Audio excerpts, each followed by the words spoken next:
you're new to the channel, make sure you consider hitting that subscribe button. It really helps us keep staying motivated and giving you guys content like this video. Today we have a couple replays from a small prize tournament I played where we played our pure Cyber Dragon deck list. If you want to see the updated version, it's posted in our Facebook group, so use the link in the description down below. And otherwise, we'll just kind of walk through it, get it commentated. Played against two decks that I did not expect to play against, and it was actually, I'm not going to reveal the rest, so we'll just kind of dive right into it. It was just a quick little 4-man prize tournament. We see he starts out with Pot of Extravagance. We have nothing we can do against it. So at Extravagance, there's a handful of things. First instinct was Dinosaur, and I was really hoping it wasn't Altergeist. I didn't really expect it to, because being these prize tournaments, it's usually pretty high tier decks that you're playing against. And this kind of caught me off guard a little bit, seeing the Nadir Servant come out now, because now he's locking himself out of the extra deck right away, which isn't going to limit his plays too much. Obviously, he's going to go for his Ecclesia, and I'm assuming he's going to go for a Punishment. And then we see the Titaniclad go to the graveyard, so now he's going to get Ecclesia, summon it, get his Punishment. Titaniclad will then add his Fluor in the end phase. See if we can speed him up a little bit. We imperm his Ecclesia because we want to not let him get that, obviously, for main reasons. You know, Punishment's kind of a tough card to get through, because then they send their Intis and they pop 2 of your cards. We did misplay right there. Not sure why we let his Titaniclad go through. We could have just gammaed it, and by gammaing it, we would make sure he doesn't have his Fluor. But our hand is actually decent, because Pankratops is going to be pretty good in this matchup. Because even if he sends, in Tis he'd be able to pop it. But otherwise, if he sends, it's got 2600 attack, so he has to send something with more than that to pop it with Punishment itself. So we special summon our Pankratops. Normal core effect, he lets it go through. He can't use his Fluor because we don't have anything in the extra monster zone. Linking it off. We put ourselves at risk here, but we're okay with that. He ashes our, not sure why not just hitting play. So he ashes the Repair Plant, which hurts pretty good. Then we're going to go ahead and use Almirage's effect to get it off the field to kind of shut down his Dogmatika plays. See if we can speed that up a little bit. Just attack through, and then his following turn he comes back with another Extravagance. So now I'm not too worried about his extra deck, which is actually really nice versus that deck. But he does get 2 more and gains advantage, and we really don't have much for disruption against him. Sets, well, 2 back row, 1 front. So now we go ahead and normaling our core, and that actually really hurts because we have our Overload Fusion in hand, so we could like link it off for Anima and get Cyber Dragon from our deck and then Overload Fusion, but obviously the Ice Dragon's prison is gonna mess that up quite a bit. So we're just gonna stick with the beatdown, and right here is when I finally figure out what he's actually playing. So he's playing Dogmatika Guru, and I guess I understand the thought process behind it. It's kind of, playing Guru, and you got like powerful cards like Ice Dragon's Prison, Dogmatika Punishment, where you don't really need the Dogmatika engine, and the Guru can just kind of use them. But at the same time, you punish your opponent for summoning from the extra deck using your Dogmatika stuff, and Guru just does Guru things, and neither one really needs the extra deck. So the hard locks that you get from your Dogmatikas doesn't really come up too much. But I definitely did not expect to play against this deck, that's for sure. Then that turn he was a little premature on the battle damage, but just kind of keeping the game in front of us. We have our Impermanence, we have our Pankratops, and he's got 3 back row, but he hasn't been doing anything with them, so I kind of feel safe at this point. Then we negate it because, well, we're just going to negate it and keep the game state where we're at. Fast forwarding a little bit, setting a couple, that's more of a bluff than anything. Odds are we're not going to be able to resolve it at this point because we need to get 2 of them in the graveyard, and he does have the back rows. Now we actually see Ice Dragons, so there can be only ones.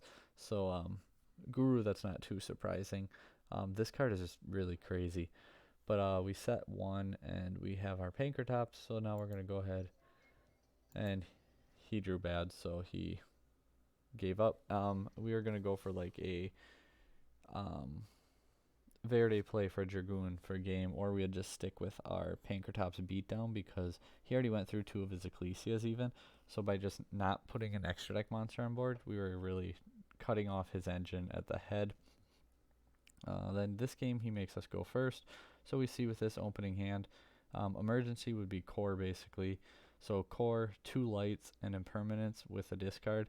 So we actually can make Infinity Dragoon impermanence, which is pretty good, assuming he doesn't have any hand traps. But at the same time, you kind of have to assume they do have a hand trap because the majority of decks play roughly an average of like 9, so the odds are you'll open one 70% of the time. We do have a video on the top 16 from the LCS, like their main deck hand traps, side decked, main deck text, side deck text, anything spicy, and kind of just talking about the whole top cut as a breakdown, breaking it down and talking about the whole thing as a whole, really. So make sure you subscribe if you want to see that and see what hand traps were played the most and which ones were most effective, things like that, and spicy text that these players used to do so well in their tournament. So making our Infinity, then like I said, going into your Verde to get our Dragoon, and then Infinity just absorbs Verde just in case we want to play our own Super Poly, especially versus a deck like this that don't need the extra deck. A lot of the times they will run that Super Poly, setting our impermanence. And he uses impermanence. We negate it just to keep our attack boost, otherwise we'd go to 2100 attack. And I mean, that's all we're doing. We're basically throwing Nova in the graveyard to keep a few hundred attack. So then we see, and then he goes battle phase, evenly matched. We have to negate it with Dragoon, so now he's going to go for his Nadir play.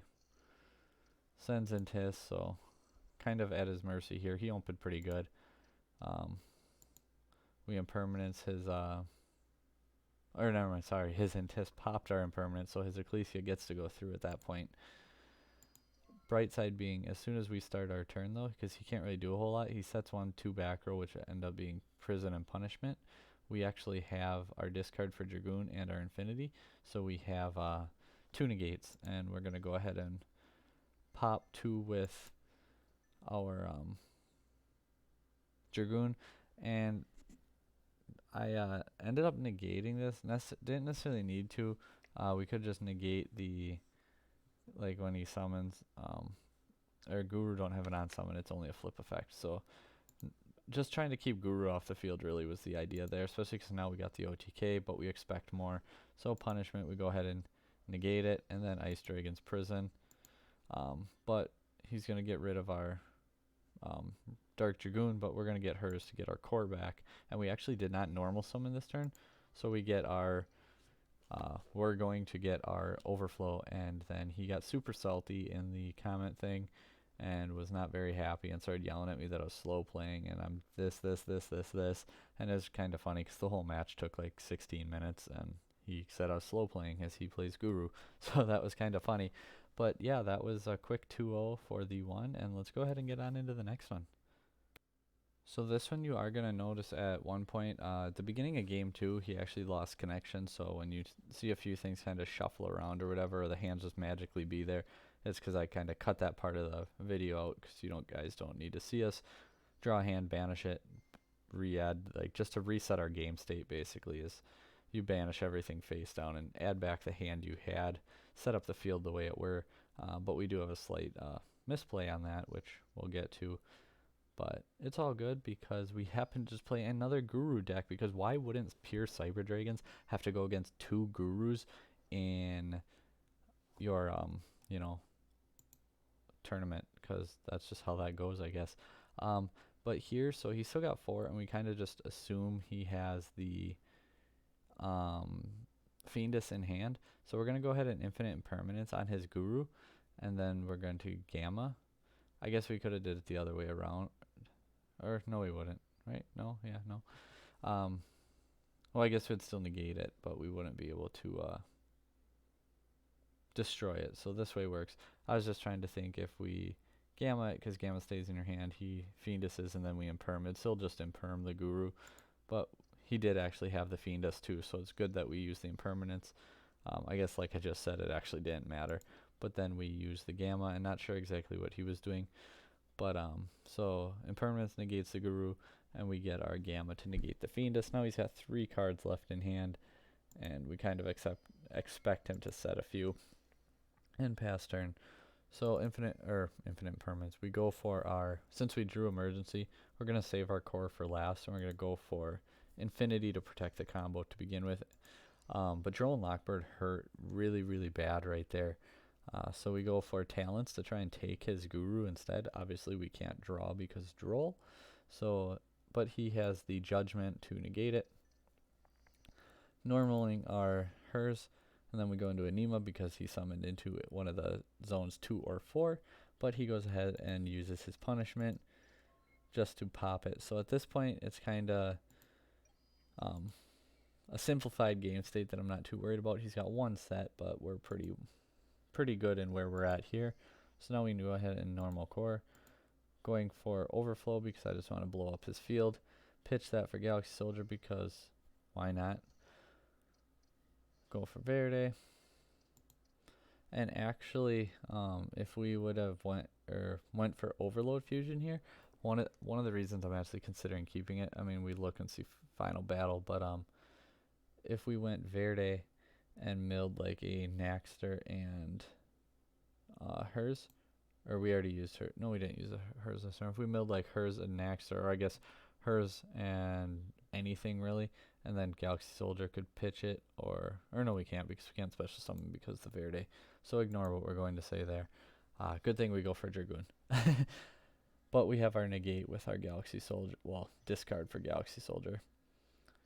And then we set our Overflow, and now we're off to game 2. So here, this is what I meant by we're kind of just going to jump ahead right to it. He should actually have a Heat Wave in the graveyard because he used Heat Wave on me, so I really can't do anything with my opening hand.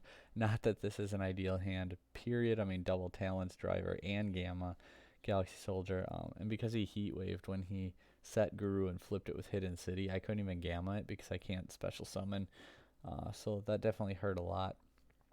But yeah, so he Heat Waved me, we can't really do anything, and this is kind of where we cleared up the whole issue. Or not quite yet. Take the damage.